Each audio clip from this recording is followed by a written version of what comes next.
미국 신용등급을 정크본드로 강등하겠다. 330명의 한국 엔지니어들이 노예처럼 끌려가는 CCTV 영상이 공개되자 전 세계가 분노했습니다. 이건 명백한 범죄 행위입니다. 뉴욕의 UN 본부, 제네바의 세계무역기구, 파리의 OECD 본부, 그리고 브뤼셀의 EU 집행위원회, 이 네 곳에서 동시다발적으로 긴급회의가 소집됐습니다. 72시간 내에 석방하라. 안 그러면 미국을 손절하겠다. 세계 최강 미국을 굴복시킨 한국의 저력, 그 충격적인 72시간의 기록, 지금 바로 시작합니다. 저는 다니엘 크로포드입니다. OECD 다국적 기업 행동 지침 이행위원회에서 선임 조사관으로 일하고 있죠. 그날 아침은 여느 때와 다름없이 시작됐습니다. 파리의 쌀쌀한 공기를 마시며 사무실에 도착했고 커피 한 잔을 내리며 하루 일정을 확인하고 있었습니다. 오전 9시 17분, 제 업무용 이메일에 한 통의 메시지가 도착했습니다. 발신자는 익명이었고 제목란에는 단 한 줄만 적혀 있었습니다. 이것이 21세기 미국에서 일어난 일입니까? 처음에는 그저 스팸 메일이라 생각했습니다. 하지만 첨부된 동영상 파일의 용량이 상당했고 무엇보다 제 개인 업무 메일 주소는 극소수만 알고 있었기에 호기심이 생겼죠. 영상을 재생한 순간 저는 커피잔을 놓칠 뻔했습니다. 화면에는 어느 구금시설의 복도가 비치고 있었습니다. CCTV 영상 특유의 흑백 화면이었지만 상황은 너무나 선명했습니다. 10명 남짓한 아시아인들이 줄지어 걸어가고 있었는데 그들의 손목과 발목에는 쇠사슬이 채워져 있었습니다. 마치 흉악범을 호송하는 것처럼 무장한 경비원들이 그들을 에워싸고 있었죠. 이게 대체 뭐지? 저는 영상을 확대해서 다시 보았습니다. 그들이 입고 있는 옷은 죄수복이 아니라 평범한 작업복이었고 가슴 부분에 회사 로고가 선명하게 보였습니다. 한국의 대기업 로고였죠. 영상은 총 47분 분량이었습니다. 구금 시설 곳곳에 CCTV가 포착한 장면들이 편집되어 있었는데 보면 볼수록 충격적이었습니다. 한 장면에서는 젊은 한국인 기술자가 무언가를 항의하는 듯 보였지만 경비원이 거칠게 밀치는 모습이 포착됐습니다. 다른 장면에서는 나이 든 기술자가 쇠사슬 때문에 걷기 힘들어하는데도 계속 재촉받는 모습이 담겨 있었죠. 저는 즉시 영상 분석팀에 연락했습니다. 이 영상 조작 가능성은 없나요? 전혀 없습니다. 메타데이터를 확인해보니 일주일 전 미국 텍사스 주 구금 시설에서 촬영된 것이 맞습니다. 텍사스라니 바로 한국 기업이 대규모 반도체 공장을 건설 중인 곳이었습니다. 저는 곧바로 상황 파악에 들어갔습니다. OECD 데이터베이스를 검색하니 해당 한국 기업은 3년 전부터 미국에 투자를 진행해왔고 현지 고용 창출과 기술 이전을 약속하며 큰 환영을 받았던 것으로 나타났습니다. 그런데 왜 그들의 기술자들이 쇠사슬에 묶여 있단 말입니까? 제가 추가 정보를 수집하던 중 또 다른 이메일이 도착했습니다. 이번에는 문서 파일들이 첨부되어 있었죠.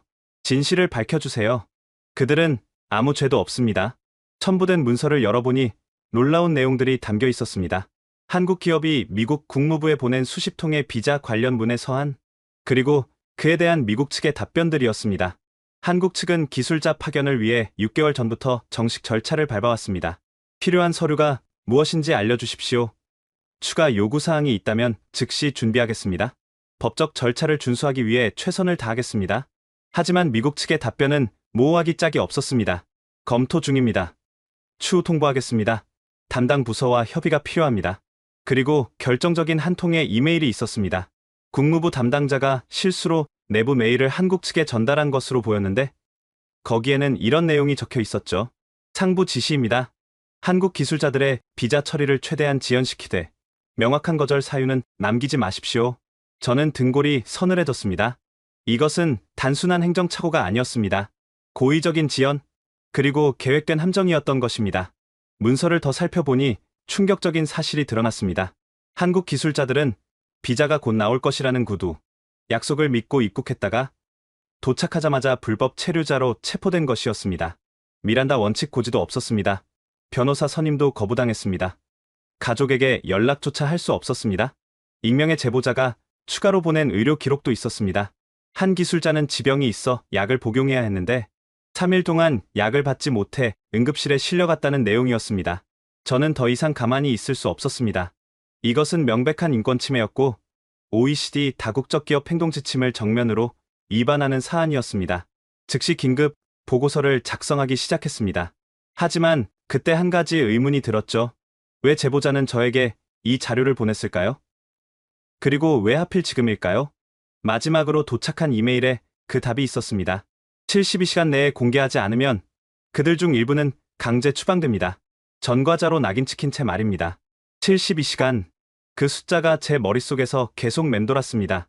시간이 촉박했죠. 저는 곧바로 상급위원회에 긴급 보고를 요청했습니다. OECD 사무총장인 마리안느 르페브르는 제 보고서를 읽자마자 안색이 굳어졌습니다. 다니엘, 이것이 모두 사실입니까? 영상과 문서 모두 진위가 확인됐습니다. 조작의 흔적은 전혀 없습니다. 그렇다면 이것은 우리가 반드시 개입해야 할 사안이군요. 30분 만에 긴급 화상회의가 소집됐습니다. 화면에는 뉴욕, 제네바, 브뤼셀의 고위 관계자들이 동시에 접속했죠. 유엔 인권이사회의 마리 듀부아가 먼저 입을 열었습니다. 파리에서 올라온 보고를 방금 확인했습니다. 이것은 명백한 자의적 구금입니다. 유엔 인권선언 재구조 위반이죠. EU 집행위원회의 한스 베커도 가세했습니다. 이런 일이 우리 회원국 기업들에게도 일어날 수 있다는 겁니까? 이것은 투자 신뢰도를 완전히 무너뜨리는 행위입니다. 그때 화면 한 구석에서 조용히 듣고 있던 IMF 부총재가 말했습니다. 제가 보기에 이것은 단순한 인권 문제가 아닙니다. 국제 투자 환경의 근간을 흔드는 시스템적 리스크입니다. 내 기구가 동시에 같은 사안을 놓고 긴급 회의를 여는 것은 극히 이례적인 일이었습니다. 하지만 모두가 사태의 심각성을 인지하고 있었죠. 우리가 각자 따로 움직이면 미국은 개별 대응으로 시간을 끌 겁니다. 맞습니다. 동시다발적 압박이 필요합니다. 4대 기구 공동 대응팀을 구성하는 것은 어떻습니까? 만장일치로 결정이 내려졌습니다. 저는 OECD 대표로 현장 조사팀에 합류하게 됐고 각 기구에서도 정예 요원들이 선발됐습니다. 회의가 끝나자마자 저희는 미국 국무부에 공식 서한을 발송했습니다. 48시간 내에 해명 자료를 제출하고 현장 조사에 협조하십시오. 예상대로 미국의 반응은 즉각적이었습니다. 국무부 차관보 리처드 스톤브리치가 화상통화를 요청해왔죠. 크로포드 조사관, 성급한 판단은 자제해 주시기 바랍니다. 무엇이 성급하다는 겁니까? 영상을 보셨습니까? 그것은 맥락을 모르고 보면 오해할 수 있는 그런 맥락을 설명해 주시죠. 스톤브리치는 잠시 말을 멈췄다가 조심스럽게 말했습니다. 국가안보와 관련된 민감한 사안입니다. 국가안보요? 반도체 공장 건설이 어떻게 국가안보를 위협합니까? 그들이 단순한 기술자가 아닐 수도 있다는 정보가 있습니다. 저는 어이가 없었습니다. 증거가 있습니까? 현재 조사 중입니다. 조사 중이면서 먼저 구금부터 했다는 겁니까? 스톤브리치의 표정이 굳어졌습니다. 미국은 자국의 안보를 지킬 권리가 있습니다. 그렇다면 국제법을 준수할 의무도 있습니다. 통화는 평행선을 달렸습니다. 하지만 한 가지는 분명해졌죠. 미국은 무언가를 숨기고 있었습니다. 그날 밤 예상치 못한 연락이 왔습니다. 한국 기업의 현지 법무팀장 오재현 씨였습니다. 크로포드 조사관님, 도와주셔서 감사합니다. 아직 도운 것은 없습니다만 저희가 가진 자료를 모두 제공하겠습니다. 숨길 것이 전혀 없습니다. 강 팀장은 놀라운 이야기를 들려줬습니다. 사실 저희는 미국 진출을 준비하면서 현지 커뮤니티와의 상생 프로그램을 먼저 기획했습니다. 지역 학교의 장학금, 기술교육센터 설립, 환경보호기금, 이익을 내기도 전에 먼저 투자하려 했죠. 그런데 왜 이런 일이? 저희가 묻고 싶습니다. 도대체 무엇을 잘못했기에? 강 팀장의 목소리에는 억울함이 묻어났습니다. 하지만 감정에 휩쓸리지 않고 차분히 모든 자료를 정리해서 보내왔죠. 자료를 검토하던 중 흥미로운 사실을 발견했습니다. 한국 기업이 공장 부지를 선정하던 시기, 미국의 한 경쟁 기업이 같은 지역에 공장을 짓겠다고 나섰다가 한국 기업에 밀려 철수한 기록이 있었습니다. 그 기업의 로비스트가 누구인지 확인해보니 리처드 스톤브리치와 대학 동기이자 골프 친구였습니다. 퍼즐 조각이 하나씩 맞춰지기 시작했습니다. 이것은 단순한 비자 문제가 아니었습니다. 계획적이고 조직적인 압박이었죠. 다음날 아침 4대 기구 공동조사팀이 공식 출범했습니다. 기자회견장에는 전 세계 언론이 몰려들었죠. 우리는 진실을 밝힐 것입니다. 어떤 국가도 국제 규범 위에 있지 않습니다. 정의는 반드시 실현될 것입니다. 미국 정부는 즉각 반발했습니다. 내정 간섭이다. 주권 침해다라는 주장을 펼쳤죠. 하지만 국제 여론은 이미 움직이기 시작했습니다. 소셜미디어에는 쇠사슬에 묶인 한국 기술자들의 영상이 급속도로 퍼져나갔고 해시태그 샤프리더 코리안 엔지니어스가 전 세계 트렌드 1위에 올랐습니다. 미국 내에서도 비판의 목소리가 커졌습니다. 이것이 우리가 추구하는 자유민주주의인가? 한국은 우리의 동맹 아니었나? 상황이 급박하게 돌아가는 가운데 저는 조사팀과 함께 텍사스행 비행기에 올랐습니다. 이제 현장에서 진실을 직접 확인할 시간이었습니다. 비행기 안에서 저는 계속 그 영상을 떠올렸습니다. 쇠사슬에 묶여 끌려가던 그들의 모습이 21세기에 일어난 일이라는 게 여전히 믿기지 않았습니다. 하지만 한 가지는 확실했습니다. 이제 판도라의 상자는 열렸고 그 안의 진실은 반드시 세상에 드러날 것이라는 사실 말입니다. 텍사스 휴스턴 국제공항에 도착하자마자 긴장감이 감돌았습니다. 입국 심사대를 통과하는 순간부터 미국 정부 관계자들이 저희를 주시하고 있다는 걸 느낄 수 있었죠. 공항 밖에는 리처드 스톤브리지가 직접 나와 있었습니다. 크로포드 조사관, 텍사스에 오신 것을 환영합니다. 그의 미소는 차가웠고 악수는 형식적이었습니다. 국무부가 마련한 회의실로 이동하는 차 안에서 스톤브리지가 말했습니다. 조사에 앞서 몇 가지 짚고 넘어가야 할 것이 있습니다. 무엇입니까? 이 사안은 미국의 국가 안보와 직결된 문제입니다. 모든 정보를 공개할 수는 없습니다. 저는 단호하게 답했습니다. 국제법은 국가 안보를 이유로 한 인권 침해를 정당화하지 않습니다. 인권 침해라니요? 우리는 정당한 법 집행을 했을 뿐입니다. 쇠사슬이 정당한 법 집행입니까? 톰브리지의 표정이 굳어졌습니다. 그들은 잠재적 위험 인물로 분류되었습니다. 무슨 근거로요? 그것이 바로 제가 공개할 수 없는 정보입니다. 회의실에 도착하자 미국 측 관계자들이 대거 대기하고 있었습니다. 국무부, 국토안보부, 연방수사국 관계자들이 한자리에 모인 것이죠. 본격적인 협상이 시작되었습니다. IMF 대표가 먼저 포문을 열었습니다. 이런 식의 자의적 구금이 계속된다면 미국의 국가 신용등급 재평가가 불가피합니다.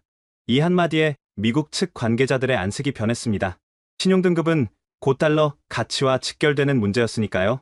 유엔 인권이사회의 말이 뒤부하가 이어받았습니다. 우리는 이미 특별보고관 임명을 검토하고 있습니다. 미국의 체계적 인권 침해 여부를 조사할 것입니다. EU 집행위의 한스 베커도 가세했습니다.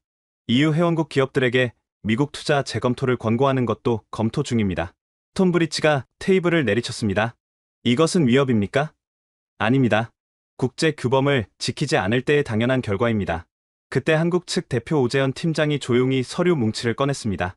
저희가 미국 정부와 주고받은 모든 서신입니다. 6개월간 127차례 문의했고 명확한 답변을 받은 것은 단 3건뿐이었습니다. 서류를 하나씩 넘기며 그가 계속했습니다. 특히 이 이메일을 보십시오. 국무부 실무자가 저희에게 비자는 입국 후에도 처리 가능하다고 조언했습니다. 그래서 저희 기술자들이 입국한 것입니다. 톰 브리지의 얼굴이 붉어졌습니다. 그것은 공식 입장이 아니었습니다. 하지만 정부 도메인에서 발송된 공식 이메일입니다. 증거 앞에서 미국 측은 수세에 몰렸습니다. 하지만 그들도 쉽게 물러서지 않았죠. 국토안보부 관계자가 노트북을 열었습니다. 우리도 보여드릴 것이 있습니다. 화면에 뜬 것은 한국 기술자들의 노트북에서 발견됐다는 파일들이었습니다. 이 기술 문서들은 미국 기업의 영업 비밀과 유사합니다. 강 팀장이 즉각 반박했습니다. 그것은 저희가 독자 개발한 기술입니다. 특허도 이미 출원되어 있습니다. 하지만 유사성이 비슷하다고 해서 훔친 것입니까? 그럼 미국의 모든 반도체 기업도 서로를 고소해야겠군요. 논쟁이 격화되던 중 저는 결정적인 질문을 던졌습니다. 톰 브리지 차관보님, 록히드사와 개인적 친분이 있으십니까? 순간 회의실이 조용해졌습니다. 록히드사는 한국 기업과 같은 부지를 놓고 경쟁했다가 패배한 그 기업이었죠. 그것이 이 사안과 무슨 관련이 있는지 없는지는 조사를 통해 밝혀질 것입니다. 다만 이해충돌 가능성은 검토되어야 합니다. 톰 브리지의 손이 미세하게 떨렸습니다. 터무니없는 추측입니다. 그렇다면 록히드사가 이 건과 관련해 로비 활동을 한 기록을 공개할 수 있습니까? 대답 대신 침묵이 흘렀습니다. 유엔의 말이 뒤부하가 결정타를 날렸습니다. 우리는 이미 제네바 협약에 따라 국제사법재판소 제소를 준비하고 있습니다. 미국이 협조하지 않는다면 단독 조사권을 발동할 것입니다. 이것은 사실상 최후 통첩이었습니다. 국제사법재판소 제소는 미국의 국제적 신뢰도에 치명타가 될 수 있었으니까요. 1시간 동안 휴회가 선언되었습니다. 미국 측 관계자들은 급히 워싱턴과 통화를 시작했고 저희는 잠시 밖으로 나왔습니다. 복도에서 오재현 팀장이 제게 다가왔습니다. 크로포드 조사관님, 한 가지 더 보여드릴 것이 있습니다. 그가 태블릿을 꺼내 사진을 보여줬습니다. 구금된 기술자들이 수감 중에도 작성했다는 메모들이었죠. 이걸 보십시오. 그들은 갇혀 있으면서도 공장 설계를 개선하고 있었습니다. 현지 환경에 맞게 에너지 효율을 높이는 방법을 연구했죠. 메모에는 복잡한 수식과 도표가 빼곡했습니다. 이들이 산업 스파이입니까? 아니면 자신의 일에 열정을 가진 엔지니어입니까? 저는 그 메모를 보며 가슴이 뭉클해졌습니다. 극한 상황에서도 포기하지 않는 그들의 프로 정신이 느껴졌으니까요. 휴회가 끝나고 협상이 재개되었습니다. 톰브리지의 표정은 한층 어두워져 있었습니다. 우리는 재검토할 용의가 있습니다. 무엇을 재검토한다는 겁니까? 구금 조건과 절차에 대해서입니다. 하지만 저는 만족할 수 없었습니다. 조건 개선이 아니라 즉시 석방이 우선입니다. 그것은 48시간 내에 결정하십시오. 그렇지 않으면 4대 기구가 동시에 공식 절차에 들어갑니다. 회의는 팽팽한 긴장 속에 종료되었습니다. 그날 저녁, 저희는 드디어 구금 시설 방문 허가를 받았습니다. 미국 측도 더 이상 거부할 명분이 없었던 것이죠. 밖으로 나오자 텍사스의 뜨거운 햇살이 얼굴을 때렸지만 제 마음은 차가운 분노로 가득했습니다. 국가안보라는 이름으로 자행된 이 불의를 반드시 바로잡아야 한다고 다짐했습니다. 그리고 그 첫걸음은 구금된 한국 기술자들을 직접 만나는 것이었습니다. 텍사스에 도착한 다음 날 새벽 5시, 드디어 구금 시설로 향했습니다. 미국 측은 끝까지 거부하려 했지만 전날 협상에서 국제적 압박을 더는 버틸 수 없었던 것이죠. 시설은 휴스턴 외곽의 황량한 사막지대에 있었습니다. 새벽의 차가운 공기 속에서도 열기가 느껴지는 텍사스 특유의 건조한 바람이 불어왔죠. 높은 철조망과 감시탑이 마치 군사 기지를 연상케 했습니다. 입구에서 몸수색을 받는 동안 동행한 유엔 인권이사회 직원이 중얼거렸습니다. 일반 구금 시설치고는 보안이 너무 삼엄한데요. 경비원들의 표정은 경직되어 있었습니다. 그들도 이 상황이 정상적이지 않다는 걸 알고 있는 듯했죠. 안으로 들어서자 긴 복도가 펼쳐졌습니다. 바로 그 CCTV 영상에서 본 그곳이었습니다. 형광등의 차가운 빛 아래 회색 콘크리트 벽이 끝없이 이어졌죠. 드디어 한국 기술자들이 수감된 구역에 도착했습니다. 첫 번째로 만난 사람은 박하진 씨였습니다. 42세, 반도체 공정 전문가로 15년 경력의 베테랑이었죠. 그는 구금된 기술자들의 비공식 대표 역할을 하고 있었습니다. 그의 손목에는 여전히 쇠사슬 자국이 선명했습니다. 보라색으로 변한 멍과 함께 살같이 벗겨진 상처가 아직 아물지 않았죠. 박 선생님, 상태는 어떠십니까? 견딜 만합니다. 다른 분들이 더 걱정입니다. 그의 침착함이 오히려 제 마음을 더 아프게 했습니다. 처음 구금되었을 때 상황을 설명해 주시겠습니까? 박하진 씨는 차분히 그날을 회상했습니다. 공항에 도착하자마자 별도 심사실로 안내받았습니다. 처음에는 일반적인 입국 심사인 줄 알았죠.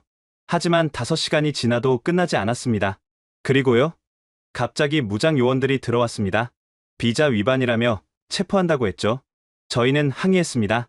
회사에서 모든 절차를 진행 중이라고 국무부 담당자와도 통화했다고 말했지만 소용없었습니다. 그가 잠시 말을 멈추고 물을 한 모금 마셨습니다. 가장 충격적인 건 쇠사슬이었습니다. 저희가 무슨 흉악범입니까? 제 전공은 나노, 공정, 최적화입니다. 20개의 특허를 보유하고 있고 한국 대통령 표창도 받았습니다. 그런데 여기서는 그저 범죄자 취급입니다. 그가 이어서 말했습니다. 집에 아이가 셋 있습니다. 큰애가 중학교 입학식인데 아빠가 왜 안 오냐고 묻는다고 아내가 전화로 울면서 그는 말을 잇지 못했습니다. 옆방에서 만난 정기영 기술고문은 65세의 원로 엔지니어였습니다. 무릎 보호대를 차고 절뚝거리며 걸어왔죠. 젊은 사람들이 더 고생입니다. 저야 늙은이라 이런 일도 겪어보지만 하지만 그의 눈에서도 억울함이 묻어났습니다. 40년간 반도체 개발에 몸바쳤습니다. 삼성전자 1세대 엔지니어로 시작해서 한국 반도체 산업의 산증인이죠. 미국 스탠포드에서 박사 학위도 받았습니다. 그런데 여기서는 그저 잠재적 스파이입니다. 그가 지팡이를 짚으며 말을 이었습니다. 무릎 수술을 3개월 전에 했습니다. 의사가 절대 무리하지 말라고 했는데 쇠사슬을 차고 8시간을 서 있었습니다. 진통제를 달라고 했지만 확인이 필요하다며 이틀을 기다리게 했죠. 세 번째로 만난 김주영 씨는 29세의 젊은 엔지니어였습니다. 카이스트를 수석 졸업하고 입사 3년 차인 촉망받는 인재였죠. 미란다 원칙이요? 들어본 적도 없습니다. 변호사? 요청했지만 나중에라는 답만 돌아왔죠. 그가 말을 이었습니다. 가장 힘든 건 가족과 연락이 안 된다는 거였어요. 아내가 임신 8개월인데 첫 아이라 불안해하는데 제가 갑자기 사라져서 얼마나 걱정했을까요? 혹시 충격받아서 조산이라도 하면 그의 목소리가 떨렸습니다. 어제서야 겨우 5분 통화를 허락받았습니다. 아내가 대성통곡하더군요. 태명이 희망이인데 아빠가 감옥에 있는 걸 어떻게 설명하냐고. 네 번째 증언자는 이상욱 씨였습니다. 38세, 당뇨병을 앓고 있는 설비 엔지니어였죠. 계속 인슐린이 필요하다고 했지만 확인이 필요하다며 미뤘습니다. 혈당이 400을 넘어가기 시작했죠. 시야가 흐려지고 의식이 혼미해졌습니다. 의료 기록을 보여주며 말을 이었습니다. 결국 쓰러져서 응급실에 실려갔습니다. 의사가 30분만 늦었으면 혼수 상태에 빠질 뻔했다고. 당뇨병성 케톤산증이라는 겁니다. 사망률이 5%나 되는. 그는 여전히 창백한 얼굴이었습니다. 제 딸이 올해 초등학교 들어갑니다. 아빠 없는 입학식이 될 뻔했죠. 다섯 번째로 만난 조민석 씨는 35세의 통역 담당자였습니다. 저는 기술자도 아닙니다. 영어영문학과 출신으로 기술 문서 번역만 했을 뿐인데 똑같이 구금됐습니다. 국가안보위협이라니. 제가 뭘 알겠습니까? 그가 한숨을 쉬며 말했습니다. 어머니가 치매를 앓고 계십니다. 하루에도 몇 번씩 저를 찾으신다고. 요양보호사가 아들이 출장 갔다고 둘러대고 있대요. 치매 환자한테 거짓말하는 게 얼마나 힘든지 아십니까? 여섯 번째 증언자는 신재호 씨, 33세의 소프트웨어 엔지니어였습니다.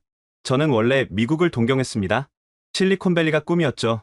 구글, 애플 같은 회사가 있는 나라니까요. 그의 눈빛이 흔들렸습니다.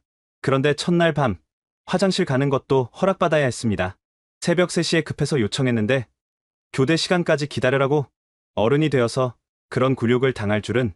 일곱 번째로 만난 황준서 씨는 45세의 품질관리 전문가였습니다. 20년 동안 무결점 신화를 지켜왔습니다. 불량률 0.001% 이하를 유지했죠. 그게 한국 반도체의 경쟁력입니다. 그가 쇠사슬 자국을 보여주며 말했습니다. 이 손으로 수백만 개의 칩을 검사했습니다. 이 손이 왜 쇠사슬에 묶여야 합니까? 제 아들이 뉴스에서 아빠가 쇠사슬에 묶인 모습을 봤대요. 학교에서 아빠가 범죄자냐고 놀림받는다고. 여덟 번째는 오태준 씨, 51세의 생산관리 부장이었습니다. 우리 팀 막내가 입사 6개월입니다. 신혼여행도 미루고 이 프로젝트에 합류했죠. 미국에서 일하는 게 자랑스럽다고. 부모님께 효도한다고 좋아했는데 그가 고개를 저었습니다. 그 친구가 정신적 충격으로 약을 먹고 있습니다. 26살 청년이 수면제 없이 잠을 못 잔대요. 아홉 번째로 만난 최기훈 씨가 충격적인 이야기를 꺼냈습니다. 사실 저희를 신문했던 요원 중 한 명이 실수로 이런 말을 했습니다. 위에서 시키는 대로 하는 것뿐이니 너무 원망하지 말라고요. 그리고 한간수가 몰래 쪽지를 건넸습니다. 미안하다. 당신들이 무고한 거 안다. 하지만 우리도 먹고 살아야 한다고 적혀 있었죠. 열 번째로 만난 한상민 씨는 37세의 재료공학 박사였습니다. 제 전공은 차세대 반도체 소재입니다. 10년을 연구해서 신소재를 개발했죠. 그걸 미국 공장에 적용하려고 왔는데 그가 눈물을 훔쳤습니다. 어제 아내한테 들었습니다. 5살 딸이 유치원에서 우리 아빠는 나쁜 사람이 아니에요라고 매일 운다고. 그게 아빠로서 가장 마지막으로 만난 사람은 현장 책임자였던 장원석 부장이었습니다. 크로포드 조사관님, 저희가 왜 이런 일을 당해야 합니까? 저희가 한 일이라곤 미국에 일자리를 만들고 기술을 전수하려 한 것뿐입니다. 그가 서류철을 꺼냈습니다. 구금 중에도 작성했다는 문서들이었죠. 이걸 보십시오. 지역대학과 산학협력 계획서입니다. 텍사스 대학교, 라이스 대학교와 이미 협약을 맺었죠. 매년 100명의 현지 학생에게 장학금을 주고 50명을 정규직으로 채용할 계획이었습니다. 또 다른 문서를 보여줬습니다. 이건 참전용사 지원 프로그램입니다. 한국전 참전용사와 그 후손들을 우선 채용하기로 했죠. 우리는 은혜를 잊지 않습니다. 이건 환경보호 계획입니다. 공장 부지의 30%를 녹지로 조성하고 탄소 중립을 5년 내 달성할 예정이었죠. 태양광 패널로 전력의 70%를 자체 생산할 계획도 있었고요. 심지어 지역 주민을 위한 무료 의료 센터 건립도 계획했습니다. 회사 직원뿐 아니라 지역 주민 모두가 이용할 수 있는 시설이죠.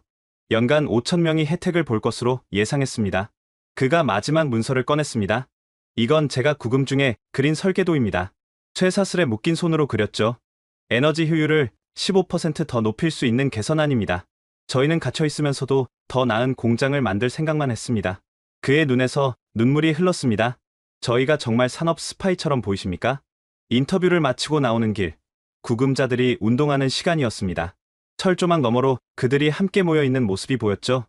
놀랍게도 그들은 서로를 격려하며 간단한 체조를 하고 있었습니다. 정 고문이 무릎이 아픈데도 젊은 직원들에게 기술 이론을 설명하고 있었고, 조민석 씨는 영어가 서툰 동료들을 도와주고 있었습니다. 한 젊은 엔지니어가 울고 있자 박하진 씨가 어깨를 감싸며 위로하는 모습도 보였습니다. 괜찮아. 우리는 잘못한 게 없어. 진실은 밝혀질 거야. 극한 상황에서도 서로를 지탱하는 그들의 모습에 저는 깊은 감동을 받았습니다. 시설을 나오면서 저는 동료들에게 말했습니다. 이것은 명백한 인권 유린입니다. 즉각적인 조치가 필요합니다. 유엔의 말이 뒤부하가 고개를 끄덕였습니다. 긴급 보고서를 작성하겠습니다. 이대로는 안 됩니다. 그들의 가족들, 아이들, EU의 한스 베커도 분노를 감추지 못했습니다. 이것이 자유민주주의 국가에서 일어난 일이라니 믿을 수가 없군요. 차로 돌아오는 길, 제 휴대폰이 울렸습니다. 오재현 팀장이었습니다. 조사관님, 중요한 걸 발견했습니다. 국무부 내부 이메일입니다. 그 내용을 듣는 순간 저는 이 사건의 진실이 생각보다 훨씬 더 추악하다는 것을 깨달았습니다. 호텔로 돌아온 즉시 오재현 팀장이 보낸 파일을 열어봤습니다. 압축 파일 안에는 수십 개의 이메일이 들어있었죠. 어떻게 이걸 입수하신 겁니까? 내부 고발자입니다. 양심의 가책을 느낀 국무부 직원이 익명으로 보내왔습니다. 이 내부 고발자는 처음 제보를 보낸 사람과는 다른 인물이었습니다. 미국 정부 내부에서도 이 사건에 대한 우려가 커지고 있었던 것이죠. 첫 번째 이메일부터 충격적이었습니다. 발신자는 리처드 스톤브리지, 수신자는 국토안보부 고위 관료였습니다. K테크사의 미국 진출을 최대한 지연시킬 것. 단, 공식적인 거부 사유를 남기지 말 것. K테크는 한국 기업의 코드명이었습니다. 두 번째 이메일은 더 노골적이었습니다. 로키드사가 재진입할 시간을 벌어야 한다. 최소 6개월은 필요하다. 세 번째 이메일에서는 구체적인 전략이 논의되었습니다. 비자 서류를 계속 보완 요청하면서 시간을 끌 것. 그들이 참다 못해 먼저 입국하도록 유도할 것. 네 번째 이메일이 결정적이었습니다. 입국하는 즉시 체포 준비를 하라. 명분은 비자 위반과 잠재적 안보 위협. 다섯 번째 이메일에는 이런 문구가 있었습니다. 쇠사슬은 과하지 않나? 시각적 효과가 필요하다. 다른 아시아 기업들에게 경고가 될 것. 저는 분노를 억누르며 계속 읽었습니다. 여섯 번째 이메일에서는 언론 대응 전략을 논의했습니다. 산업 스파이 프레임을 준비하라. 증거가 없어도 의혹만으로 충분하다. 일곱 번째 이메일은 법무부와 주고받은 내용이었습니다. 법적으로 문제없나? 국가 안보를 명분으로 하면 상당 부분 정당화 가능? 여덟 번째 이메일에서는 로키드사 로비스트가 직접 등장했습니다. 톰브리지, 잘 부탁하네. 우리가 재진입하면 정치자금 2천만 달러를 약속하지? 저는 즉시 조사팀을 소집했습니다. 이것은 우리가 찾던 결정적 증거입니다. 유엔의 말이 뒤부하가 문서를 검토하며 말했습니다. 이것은 단순한 직권 남용이 아니라 조직적 음모입니다. EU의 한스 베커가 덧붙였습니다. 경제적 이익을 위해 국가 권력을 악용한 명백한 부패 사례죠. IMF 대표도 심각한 표정이었습니다. 이런 일이 계속된다면 국제 투자 시스템 자체가 붕괴됩니다. 저는 곧바로 스톤브리지에게 긴급 면담을 요청했습니다. 30분 후 그가 호텔 로비에 나타났습니다. 크로포드 조사관, 이렇게 늦은 시간에 무슨 일입니까? 차관보님, 이 이메일들을 설명해 주시죠. 태블릿 화면을 보는 순간 그의 얼굴이 하얗게 질렸습니다. 이것은 어디서? 출처는 중요하지 않습니다. 내용이 사실입니까? 톰브리지는 한참 동안 말을 잇지 못했습니다. 이것은 맥락을 이해하지 못하면 맥락이요? 로키드사로부터 정치 자금을 받기로 한 맥락 말입니까? 그는 변호사를 부르겠다며 자리를 떴습니다. 다음 날 아침, 저희는 기자회견을 열었습니다. 이메일 내용을 전면 공개하지는 않았지만 핵심 내용을 요약해 발표했습니다. 미국 정부가 특정 기업의 이익을 위해 한국 기업의 진출을 조직적으로 방해했다는 증거를 확보했습니다. 기자들의 질문이 쏟아졌습니다. 구체적으로 어떤 증거입니까? 현재 수사의 공정성을 위해 상세 내용은 공개할 수 없습니다. 하지만 고위 공무원들이 연루된 것은 확실합니다. 한국 정부의 반응은 어떻습니까? 한국 정부는 자국민 보호를 위해 모든 외교적 조치를 취할 것이라고 밝혔습니다. 미국 정부의 해명은? 아직 공식 답변을 받지 못했습니다. 기자회견이 끝나자마자 파장이 시작됐습니다. 뉴욕 증시는 즉각 반응했습니다. 로키드사 주가가 10% 폭락했고 달러 가치도 흔들리기 시작했죠. 미국 언론들도 대서특필했습니다. 국가 권력을 사유한 스캔들. 21세기 최악의 경제 부패 사건. 소셜미디어는 더 뜨거웠습니다. 이것이 미국식 자본주의의 민낯. 한국에게 사과하라. 스톤브리지를 구속하라. 백악관도 더 이상 침묵할 수 없었습니다. 대변인이 긴급 브리핑을 열었죠. 현재 내부 조사를 진행 중입니다. 사실로 확인되면 엄정하게 처리하겠습니다. 하지만 이것은 시작에 불과했습니다. 그날 오후 또 다른 폭로가 터졌습니다. 록히드 사내부 문서가 유출된 것입니다. 거기에는 한국 기업뿐 아니라 일본, 독일, 프랑스 기업들도 비슷한 방식으로 진출을 방해받았다는 내용이 담겨 있었습니다. 이제 사태는 미국 대 한국의 문제를 넘어섰습니다. 전 세계가 미국의 불공정 무역 관행에 분노하기 시작한 것이죠. 그런데 그때 예상치 못한 반격이 시작되었습니다. 폭로 이후 24시간도 지나지 않아 미국의 역공이 시작됐습니다. 폭스뉴스를 시작으로 주요 언론들이 일제히 같은 논조의 기사를 쏟아냈습니다. 한국 기술자들, 미국 반도체 핵심 기술 유출 시도 정황, CNN에서는 익명의 정부 관계자 인터뷰를 내보냈습니다. 그들의 노트북에서 의심스러운 파일들이 대량 발견됐다. 현재 FBI가 분석 중이다. 소셜미디어에도 의혹을 제기하는 게시물들이 보처럼 퍼지기 시작했습니다. 한국이 피해자 코스프레를 하고 있다. 산업 스파이를 영웅으로 만들려는 언론 플레이. 톰브리지도 반격에 나섰습니다. 긴급 기자회견을 통해 새로운 프레임을 제시했죠. 우리는 미국의 기술 주권을 지킨 것입니다. 일부 절차상 문제가 있었을 수 있지만 국가 안보를 지키기 위한 불가피한 조치였습니다. 그는 서류 뭉치를 들어 보였습니다.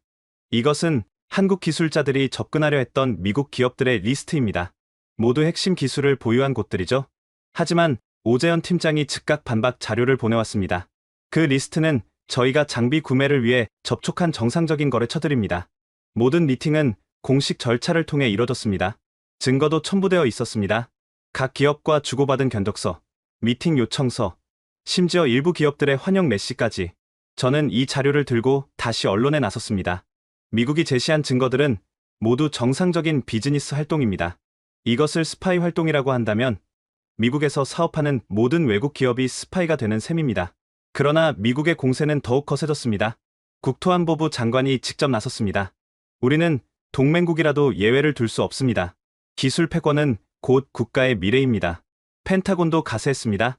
한국 기업의 기술이 중국으로 흘러갈 가능성을 배제할 수 없다. 이 발언은 한국을 크게 자극했습니다.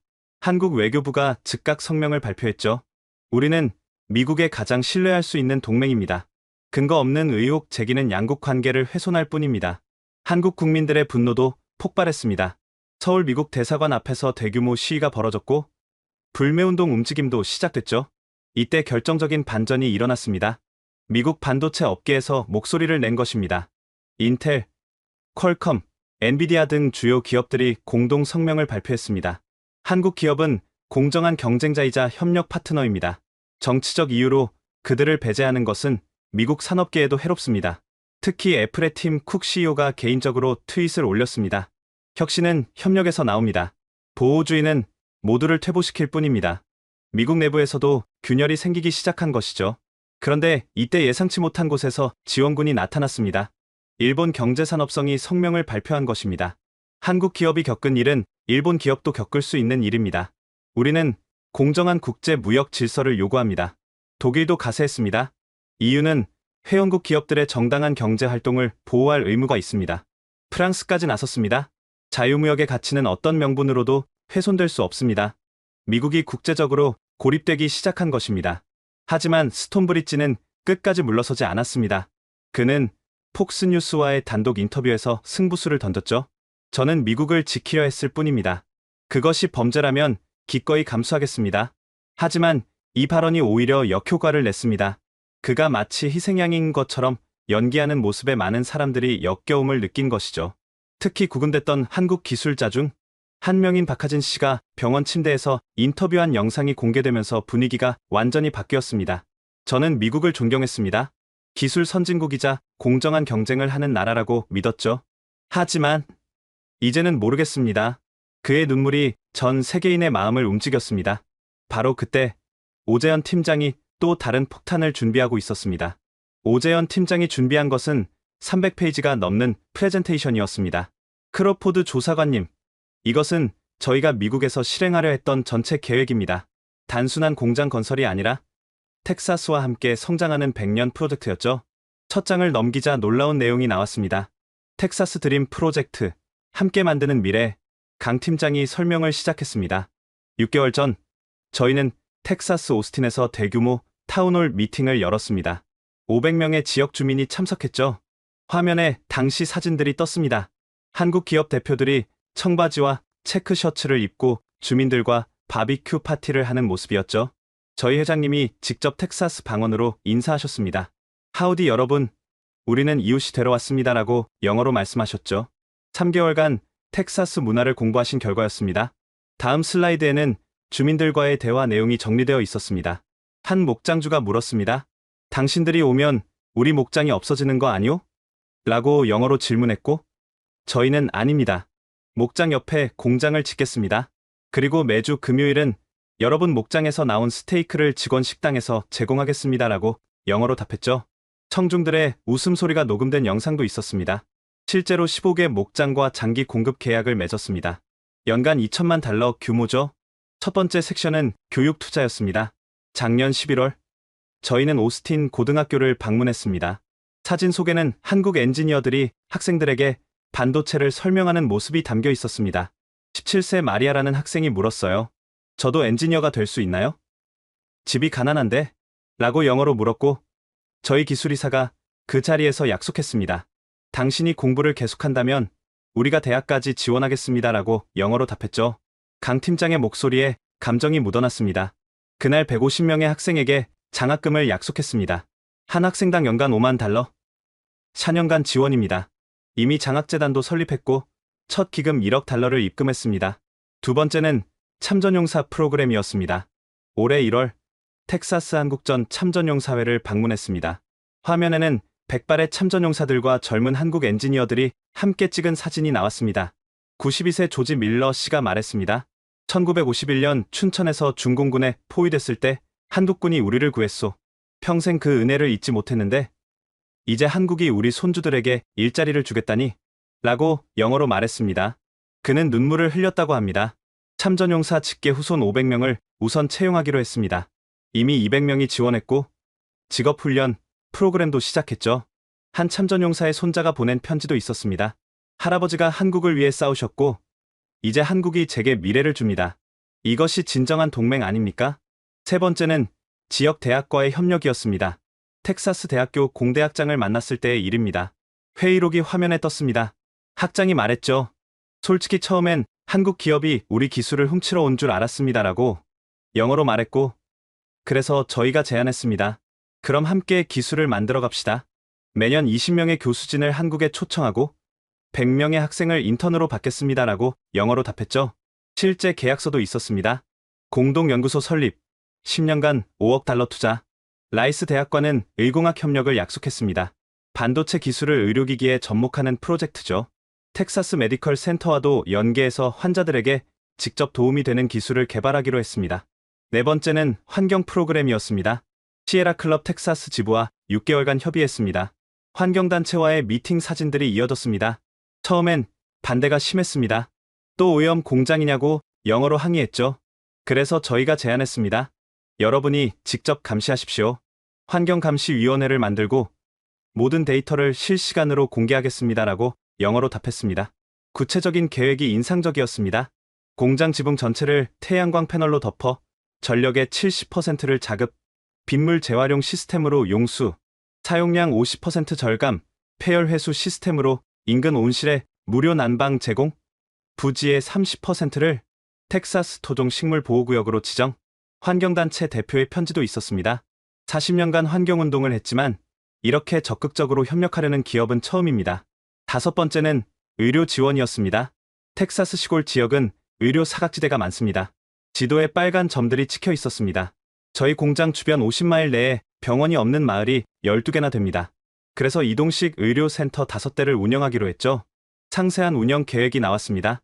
한국 의료진과 현지 의료진이 함께 근무, 주 2회각 마을 순회 진료, 약값의 80% 회사 지원, 응급 환자 헬기 이송 서비스. 한 농부의 인터뷰 영상도 있었습니다. 30년 만에 처음으로 제대로 된 건강검진을 받았습니다. 초기 당뇨를 발견했는데 한국 회사가 아니었으면 몰랐을 겁니다. 여섯 번째는 지역 경제 활성화였습니다. 저희는 대기업 하청이 아닌 파트너십을 원했습니다. 중소기업과의 계약서들이 화면에 떴습니다. 부품 공급, 조회 정밀 가공, 계약금 $500만, 선지급, 물류 운송, 텍사스 트러킹, 10년 장기 계약, 구내식당, 로라 할머니, 케이터링, 전통 텍사스 음식, 특히 인상적인 사례가 있었습니다. 밥스 웰딩이라는 3명짜리 용접 회사가 있었습니다. 폐업 위기였죠. 저희가 기술 교육을 제공하고 최신 장비를 지원했습니다. 이제 30명을 고용하는 회사가 됐습니다. 밥스 웰딩 사장의 동영상 메시지가 재생됐습니다. 한국 회사가 우리를 살렸습니다. 단순한 갑을 관계가 아니라 진짜 파트너입니다. 7번째는 문화 교류 프로그램이었습니다. 텍사스 로데오 축제 후원, 김치 바비큐 퓨전 요리 대회 개최, 한국어와 영어 교환 학습 프로그램, 텍사스 컨트리 음악과 K-팝 합동 공연, 작년 시범 행사 사진들이 나왔습니다. 카우보이 모자를 쓴 한국 엔지니어들과 한복을 입은 텍사스 주민들이 함께 춤추는 모습이었죠. 문화는 섞이면 더 풍성해진다고 믿습니다. 강 팀장이 마지막 섹션을 열었습니다. 미래 세대를 위한 투자입니다. 어린이 코딩 교실, 매주 토요일 무료 운영, 청소년 로봇 경진대회 우승팀, 한국 연수, 여성 엔지니어 멘토링 프로그램, 은퇴 엔지니어 재교육 과정, 특별한 약속도 있었습니다. 공장이 흑자를 내는 해부터 매년 이익의 10%를 지역사회에 재투자하겠습니다. 이것은 법적 구속력 있는 약속입니다. 실제로 공증된 서류를 보여줬습니다. 그런데 가장 감동적인 것은 마지막 페이지였습니다. 구금된 우리 직원들이 감옥에서 작성한 것입니다. 손으로 그린 도면이었습니다. 텍사스 어린이 과학관 설계도 쇠사슬에 묶인 손으로 그렸습니다. 자유를 빼앗겼지만 텍사스 아이들의 미래를 생각하는 마음은 빼앗기지 않았습니다. 도면 아래 메모가 적혀 있었습니다. 우리가 나가면 꼭 지을 것입니다. 텍사스 아이들이 우주를 꿈꾸는 곳. 한국 기술자들의 약속. 저는 이 자료를 들고 긴급 기자회견을 열었습니다. 여러분이 보시는 것이 한국 기업의 진짜 의도입니다. 기술을 훔치려 한 것이 아니라 기술을 나누려 했습니다. 일자리를 빼앗으려 한 것이 아니라 함께 성장하려 했습니다. 프레젠테이션을 하나씩 공개할 때마다 기자들의 탄성이 터져 나왔습니다. 한 텍사스 지역 기자가 울먹이며 물었습니다. 제 아버지가 한국전 참전용사입니다. 이런 기업을 우리가 거부했다니. 또 다른 기자가 말했습니다. 이것은 투자가 아니라 헌신입니다. 100년을 내다본 약속이군요. 강 팀장이 마지막으로 말했습니다. 미국은 기회의 땅이라고 배웠습니다. 저희도 그 기회의 일부가 되고 싶었습니다. 주는 것이 아니라 함께 만들어가고 싶었습니다. 저희 직원들은 아직도 미국을 믿습니다. 텍사스를 사랑합니다. 쇠사슬을 풀어주신다면 저희는 약속을 지킬 것입니다. 텍사스와 함께 위대한 미래를 만들 것입니다. 기자회견장에 잠시 침묵이 흘렀습니다. 그리고 누군가가 박수를 치기 시작했고 순식간에 기립박수가 이어졌습니다. 한 미국 기자가 마이크를 잡았습니다. 이것이 진정한 동맹의 모습입니다. 우리가 한국에게 큰 잘못을 저질렀습니다. 로키드 사법무팀 직원이었던 제시카 밀러가 언론에 나타났습니다. 저는 더 이상 침묵할 수 없습니다. 우리 회사가 정부와 공모의 경쟁사를 제거하려 했습니다. 그녀가 공개한 내부 문서는 충격적이었습니다. 로키드사가 한국 기업뿐 아니라 여러 외국 기업들을 상대로 비슷한 공작을 펼쳤다는 증거였죠. 이제 4대 국제기구가 본격적으로 움직일 때가 왔습니다. 제네바 UN 본부에서 긴급 화상회의가 열렸습니다. 뉴욕, 파리, 브뤼셀, 워싱턴이 동시에 연결됐죠. UN 인권이사회 의장이 선언했습니다. 우리는 만장일치로 미국의 행위를 규탄합니다. 이는 세계인권선언에 대한 명백한 위반입니다. OECD 사무총장이 이어받았습니다. 다국적 기업 가이드라인 위반에 대해 공식 제재 절차를 시작합니다. EU 집행위원장도 입장을 밝혔습니다. 회원국들과 긴급 협의에 대응 방안을 마련하겠습니다. 마지막으로 IMF 총재가 나섰습니다. 법치주의가 무너진 시장은 투자 적격성을 상실합니다. 미국의 신용등급 재평가를 검토하겠습니다. 이것은 사실상 경제 핵폭탄이었습니다. 4대 기구의 공동선언문이 발표됐습니다. 우리는 미국 정부에 다음을 요구한다. 첫째, 구금된 모든 한국 기술자들의 즉시 석방. 둘째, 피해자들에 대한 공식 사과와 배상. 셋째, 재발 방지를 위한 제도적 장치 마련. 넷째, 관련 책임자들의 처벌. 72시간의 시한도 정했습니다. 이 요구가 받아들여지지 않을 경우 우리는 가능한 모든 조치를 취할 것이다. 백악관은 즉각 반발했습니다. 주권 국가에 대한 부당한 압력이다. 하지만 이미 대세는 기울어져 있었습니다. 뉴욕 증시가 요동쳤습니다. 다우존스가 하루 만에 1000포인트 넘게 떨어졌고 달러 가치도 급락했죠. 월스트리트의 주요 투자은행들이 긴급 성명을 발표했습니다. 정부는 즉시 이 사태를 해결해야 한다. 경제가 붕괴하고 있다. 실리콘밸리의 테크 기업들도 압력을 넣었습니다. 한국은 우리의 핵심 파트너다. 이대로는 사업을 할 수 없다. 미국 의회도 분열되기 시작했습니다. 하원 외교위원장이 청문회를 요구했습니다. 톰 브리지 차관보는 즉시 의회에 출석해 해명하라. 상원 법사위원장도 특검 임명을 거론했습니다. 이것은 헌정 사상 최악의 권력 남용이다. 언론도 정부를 압박했습니다. 워싱턴 포스트는 미국의 도덕적 리더십이 붕괴했다고 썼고 뉴욕타임스는 21세기 최악의 외교 참사라고 평했습니다. 시민사회도 들고 일어났습니다. 전국 각지에서 시위가 벌어졌고 백악관 앞은 시위대로 가득 찼죠. 정의를 회복하라. 한국에 사과하라. 스톤브리지를 구속하라. 압력은 내부에서도 거세졌습니다. 국무부 직원 200명이 연명으로 탄원서를 제출했습니다. 우리는 이런 불법적인 지시를 따를 수 없다. FBI 요원들도 내부 고발을 시작했습니다. 우리는 증거 조작 지시를 받았다. CIA에서도 균열이 생겼습니다. 한국 기술자들을 감시하라는 지시는 불법이었다. 사면 초가에 몰린 백악관은 마침내 결단을 내려야 했습니다. 최후 통첩 시한 72시간. 이 숫자가 발표되자마자 전 세계 금융시장이 요동치기 시작했습니다. 시한 70시간 전 IMF 총재가 첫 번째 경고를 발령했습니다. 미국이 국제 규범을 준수하지 않을 경우 투자 위험도 재평가가 불가피합니다. 월스트리트의 트레이더들이 패닉에 빠졌습니다. 이게 무슨 말인지 알아? 미국 국채가 정크본드가 될 수도 있다는 거야.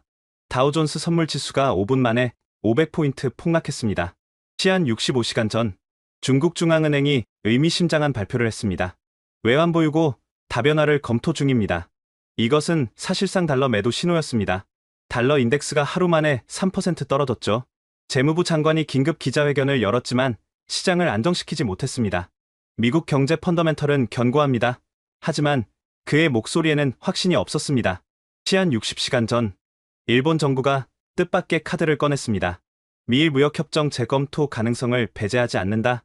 미국의 가장 든든한 동맹이 등을 돌릴 수 있다는 신호였습니다. 백악관 상황실에 비상이 걸렸습니다. 일본마저 우리를 압박하고 있습니다. 이대로는 완전히 고립됩니다. 시한 48시간 전 EU 집행위원회가 구체적인 제재안을 공개했습니다. 미국 기업의 유럽 공공사업 입찰 전면 금지, 미국산 제품에 대한 특별관세 부과, 검토, 미국 금융기관의 유로존 영업 제한. 이것은 연간 5조 달러 규모의 거래에 영향을 미칠 수 있는 조치였습니다. 독일 총리가 직접 나섰습니다. 우리 기업도 언제든 같은 일을 당할 수 있다. 이것은 유럽 전체의 문제다. 프랑스 대통령도 가세했습니다. 자유무역의 근간이 흔들리고 있다. 미국은 즉시 바로잡아야 한다. 시한 40시간 전 미국 내부에서도 저항이 시작됐습니다. 캘리포니아 주지사가 폭탄 선언을 했습니다. 연방정부가 해결하지 못한다면 주정부 차원에서 한국 기업과 직접 협력하겠다. 뉴욕 주지사도 동조했습니다. 우리는 한국 투자를 환영한다. 연방정부와 상관없이. 이것은 사실상 연방정부에 대한 반란이었습니다. 시한 36시간 전 한국 국회가 만장일치로 결의안을 통과시켰습니다. 정부는 모든 외교적, 경제적 수단을 동원해 자국민을 보호하라. 한국 대기업들이 공동 성명을 발표했습니다. 미국 투자 전면 재검토, 대체 투자처로 유럽과 아시아를 우선 고려. 이것은 수천억 달러 규모의 투자가 미국을 떠날 수 있다는 신호였습니다. 시한 30시간 전 백악관에서 긴급 강요회의가 열렸습니다. 국방장관이 의외의 발언을 했습니다. 한국은 우리의 핵심 안보 파트너입니다. 이 관계가 훼손되면 인도태평양 전략이 무너집니다. 통합참모의장도 동의했습니다. 주한미군 주둔 문제까지 불거질 수 있습니다. 안보적으로 감당할 수 없는 리스크입니다. CIA 국장이 브리핑했습니다. 한국 여론이 극도로 악화되고 있습니다. 반미 정서가 역대 최고 수준입니다. 시한 24시간 전 뉴욕 증시가 사상 최대 폭락을 기록했습니다.